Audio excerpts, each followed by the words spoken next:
中国有一群人，每天凌晨3点就起床工作，不是为了赶飞机，不是为了抢购限量商品，而是为了与死神赛跑。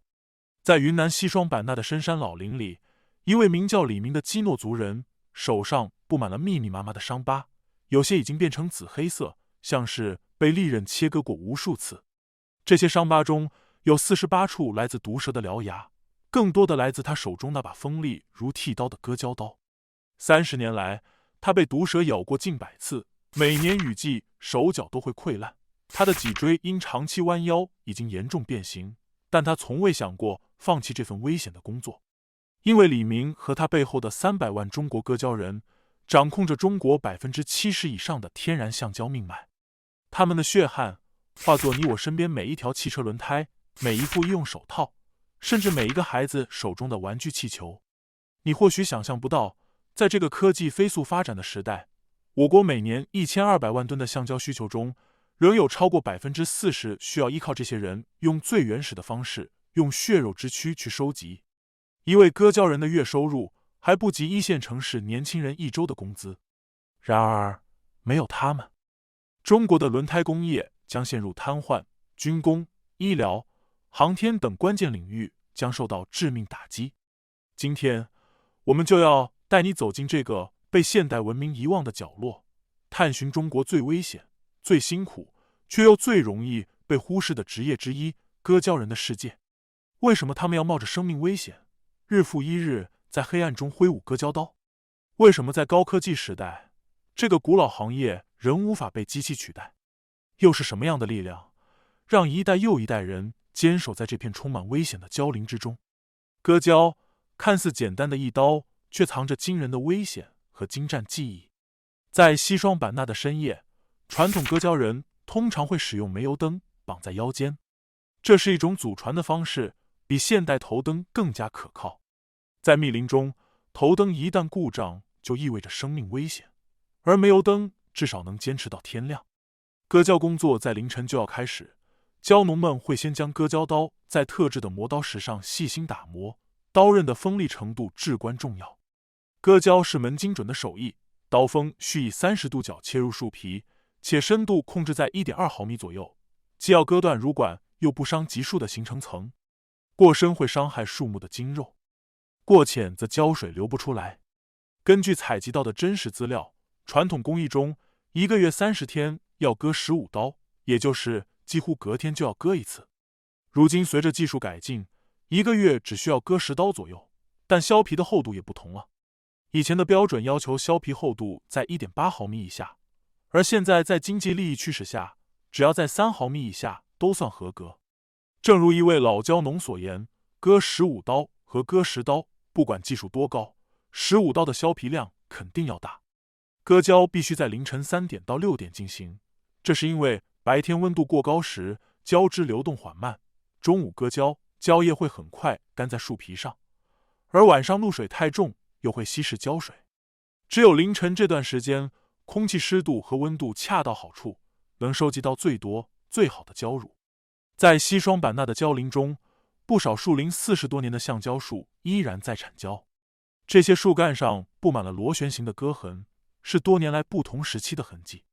老胶农们常指着树干解释，一棵树的一面割到最底部后，就需要转到对面去割，再转回来继续。不同时期的割皮厚度和工艺是不同的，随着时代不断改变。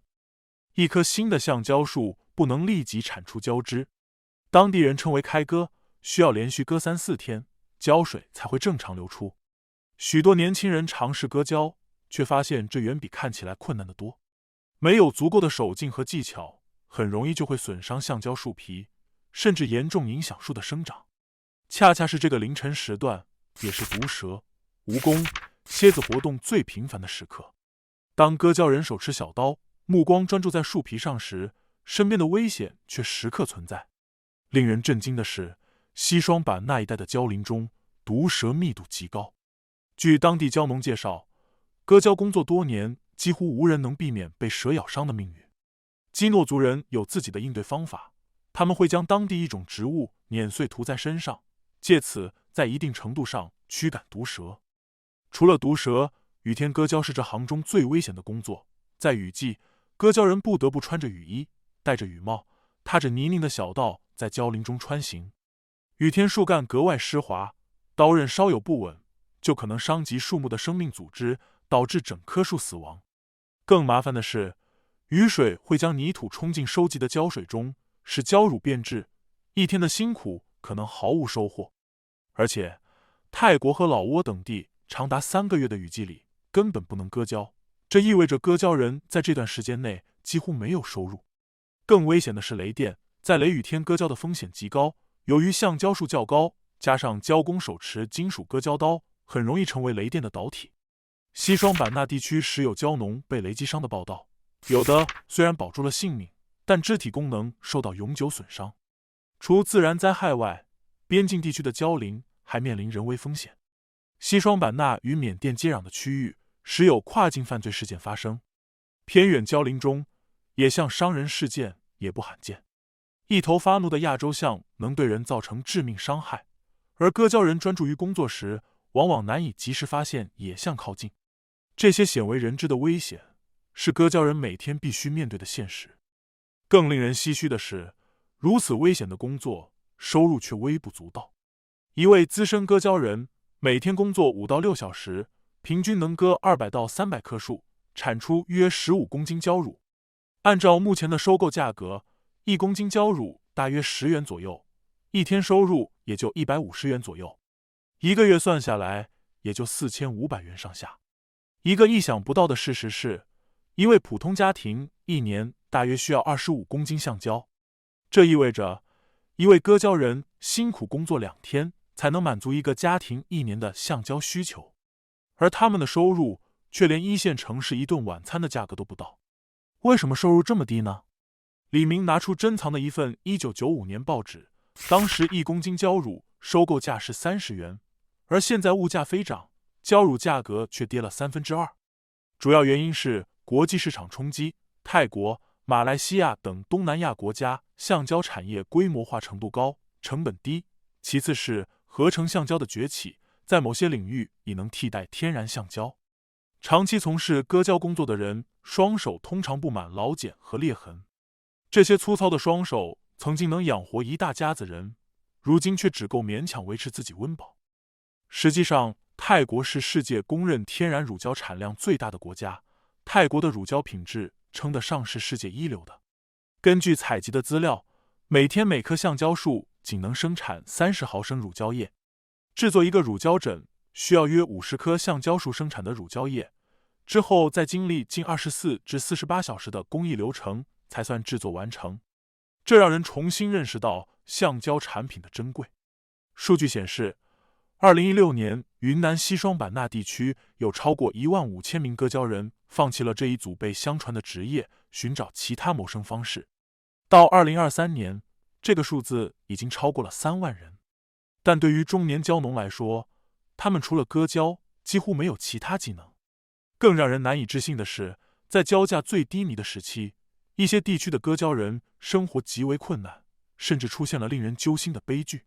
一位当地村干部表示，社会关注焦点多在农民工、工厂工人，却很少有人知道这些深山里的割胶人也在苦苦挣扎。而生态保护政策的实施，虽然对环境是好事，却给割胶人带来了新的困境。以海南岛为例，随着国家加强生态保护，许多原本可以割胶的林地被划入生态保护区。一些老胶农一夜之间失去了他们照料了几十年的橡胶树，因为这些区域被划为了生态保护红线范围。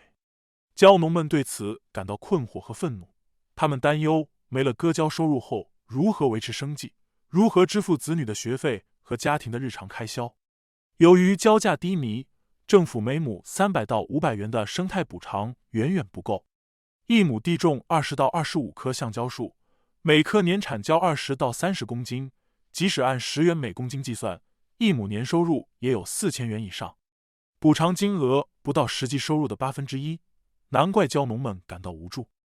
面对这样的困境，一些割胶人开始了自救尝试，有的在橡胶林下套种经济作物，如三七、灵芝、草果等，以增加土地收益；有的尝试发展生态旅游，邀请城市游客体验割胶生活；还有的组建合作社，统一收购、加工胶乳，提高产品附加值。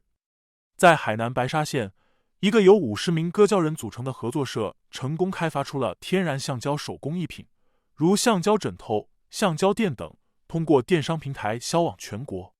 这种模式将胶乳的价值提高了近3倍，社员收入也翻了一番。然而，这样的成功案例毕竟是少数，绝大多数割胶人仍然在艰难地坚持着传统方式，面对着前所未有的经济压力。最令人唏嘘的是，在割胶人收入锐减的同时，全球橡胶制品的市场规模却在不断扩大。2023年，全球橡胶制品市场规模达到3800亿美元，预计到2028年将突破5000亿美元。而这巨大财富的创造者，那些每天凌晨3点起床的割胶人，却几乎分不到丝毫好处。虽然面临如此多的困境，为什么还有人坚持割胶这份工作？在西双版纳基诺山深处，答案与文化传承密切相关。基诺族是云南一个人口稀少的少数民族，全族不足3万人。在他们的传统文化中，橡胶树被视为生命之树，割胶被视为一种神圣的仪式，而不仅仅是谋生手段。当地有许多资深的割胶人，他们的技艺和工具常常代代相传。在一些基诺族家庭中，祖传的铜柄割胶刀被精心包裹在红布中，放在家族祭坛的中央位置。这些刀具不仅是劳动工具，更是家族荣誉的象征，每一道刀口都被视为对祖先的纪念。何桂英是李明的表姐，今年57岁，她是当地有名的割胶女王。在她的卧室里，一把铜柄割胶刀被精心包裹在红布中，放在家族祭坛的中央位置。这把刀是我太爷爷传下来的，已经4代了。何桂英轻轻擦拭着刀身，眼中满是敬意。割胶的技术也是祖先教给我们的，每一道刀口都是对祖先的纪念。何桂英告诉我们一个惊人的秘密：基诺族割胶人遵循着月相割胶法。在基诺语中，胶与血同音，被视为橡胶树的血液。新月夜搁浅，满月夜搁深，刀口要螺旋上升，模仿月亮升起的轨迹。这种看似迷信的方法，却有其科学道理。月相影响植物体内液体流动，满月时割深确实能获得更多胶乳。割胶人的工具看似简单，却各有讲究。首先是割胶刀，特制的小刀，刀刃很薄，用来在树皮上割出一道弧线。其次是胶碗或胶杯，挂在橡胶树下，用来接住流出的胶乳。此外还有必不可少的头灯，夜里工作必须用，方便看清割口。最后是肩挑工具，有的割胶人用扁担挑胶桶，或用小车运输。何桂英的防水布包里还装着3件祖传神器：野蜂蜡浸泡的止血布，能测树皮含水率的鹿骨探针，以及用1958年炼钢炉残片打造的磨刀石。这些看似简陋的工具，却是几代人智慧的结晶。凌晨的胶林里，何桂英常常低声吟唱一首名为《马黑马妞》的歌谣。这首源自洪水神话的号子，实则是基诺族的割胶密码：斜刀3寸收，胶乳不犯愁，西南风起快停手，树皮发黏是警告。这些朗朗上口的歌词，其实蕴含着精确的割胶技术要点。然而，现代化正在吞噬这些声文化石。何桂英的孙子带着降噪耳机操控电割机，蓝牙音箱播放着抖音热曲。老式煤油灯早被头灯取代，但何桂英仍坚持用鹿骨探针测树皮湿度。机器不懂，树皮湿了硬割，胶乳会像眼泪一样发苦。在过去，割胶技术的学习需要一代代传承。现在，这种情况在很多地方已经发生了变化。在老挝琅南塔省的梭杜村，中国橡胶专家建起了一座橡胶示范基地，村民可以免费在这里获得培训。像宋康这样的村民，通过1年的培训，掌握了割胶的全套技术。要学会割胶，首先要学会磨刀。割橡胶是一门技术活，对刀刃的长度和角度都有一定的要求。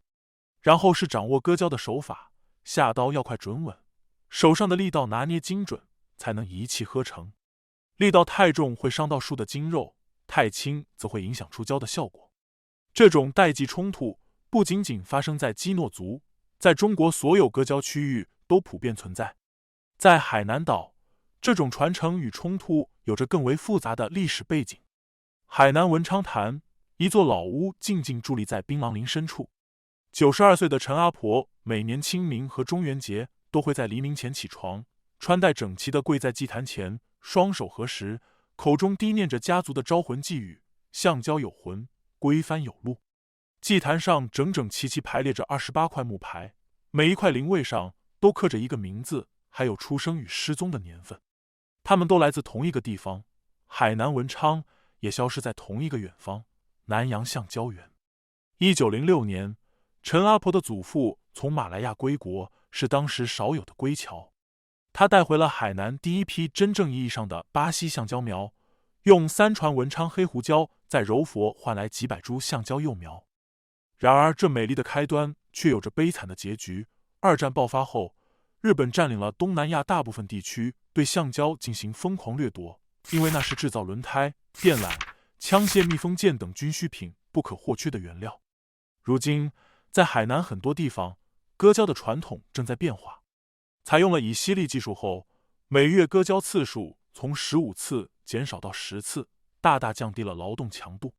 1937年，陈阿婆的叔公随族人下南洋，前往马来亚彭亨州的橡胶园谋生。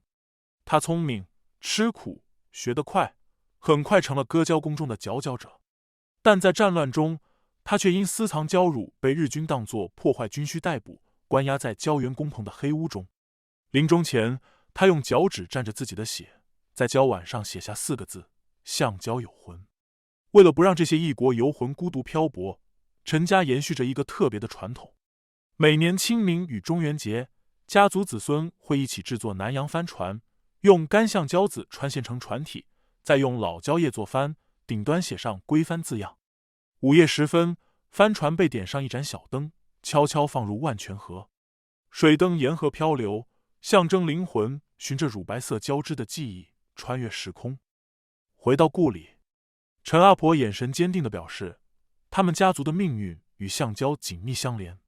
在他看来，橡胶并非死物，而是有灵魂的存在，是无数人用鲜血浇灌出来的。这样的家族记忆在中国南方的橡胶地带比比皆是。对于这些家庭来说，割胶不仅是一种谋生手段，更是一种身份认同和文化传承。这就是为什么即使面临再多困难，许多人仍然不愿放弃这份工作。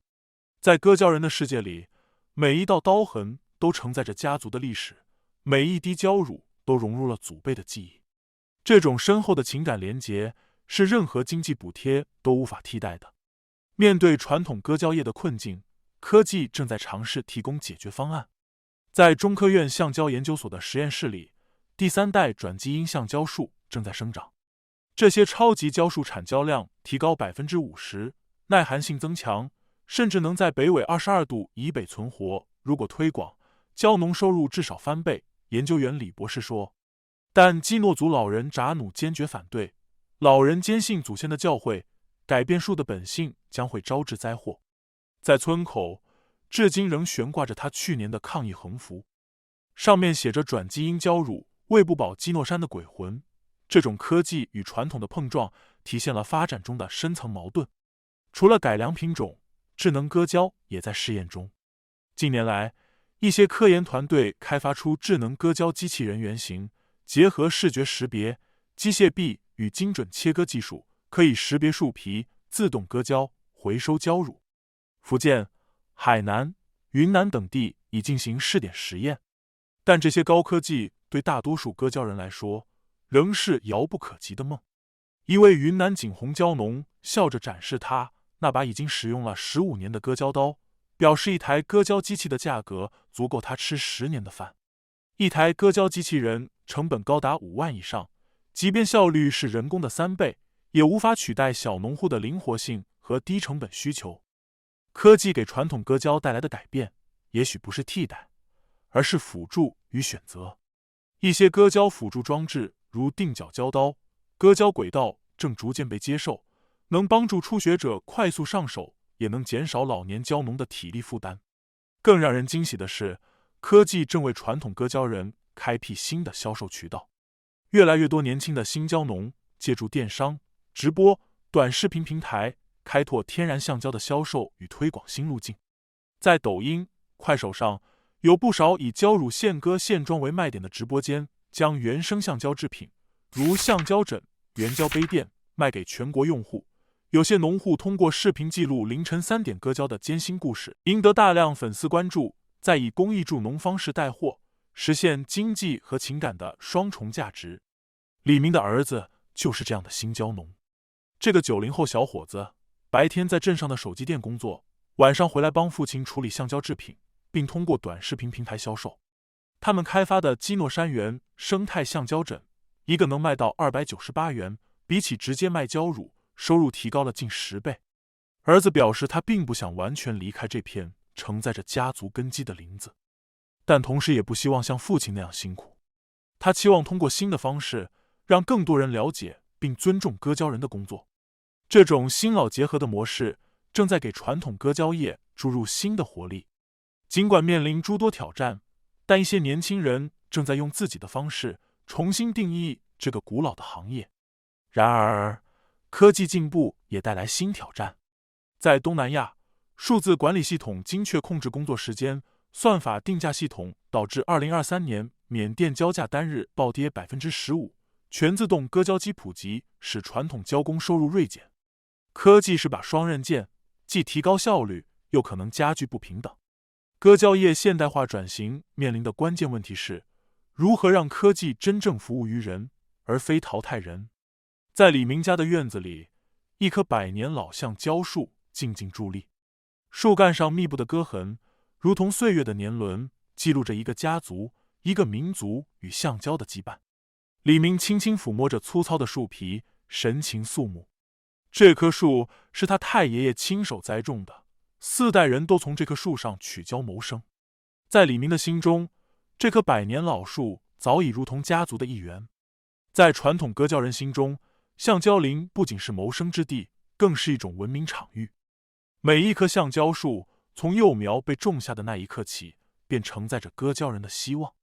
他们精心照料、浇水、施肥、除虫，如同呵护自己的孩子。在这片树林里，时间有着独特的刻度。从种下树苗到首次开割，需要7年的等待。这等待中蕴含着坚韧与耐心，是对未来的笃定信念。这与人类文明发展历程中那些漫长岁月里的积累与沉淀何其相似。一个令人惊讶的事实是，一棵健康的橡胶树可以连续割胶30至35年，正好是一代人的青壮年时光。当第一代割胶人老去，新一代正好接过刀具，继续收集树的枝叶。割胶人与橡胶树之间形成了一种生命共同体，彼此依存，世代相传。如今，随着更多割胶人放弃这一行业，许多橡胶林正被改种成经济作物，如油棕、咖啡、茶叶等。在海南，曾经郁郁葱葱的橡胶林已有近 30% 被转为其他用途。看着被砍伐的橡胶林，李明不禁发出深深的叹息。在他眼中，每一棵被砍倒的橡胶树都如同一段历史被生生切断。对他来说，这不仅是一种经济活动的终结，更是一种文化的消逝。然而，希望仍在萌芽。在政府的支持下，一些地区正在发展橡胶文化遗产保护项目。在海南保亭县，一座橡胶文化博物馆已经建成，展示了从19世纪至今中国橡胶业的发展历程。在云南西双版纳，每年都会举办基诺族割胶节，邀请游客体验传统割胶文化。更有前瞻性的是，一些地区正在探索橡胶林的多功能开发。例如，在海南五指山地区，一些橡胶林被改造成了森林氧吧，引入生态旅游。在云南景洪，一些胶园实行了林下经济模式，在橡胶树下种植草果、灵芝等高植作物，实现一地多收。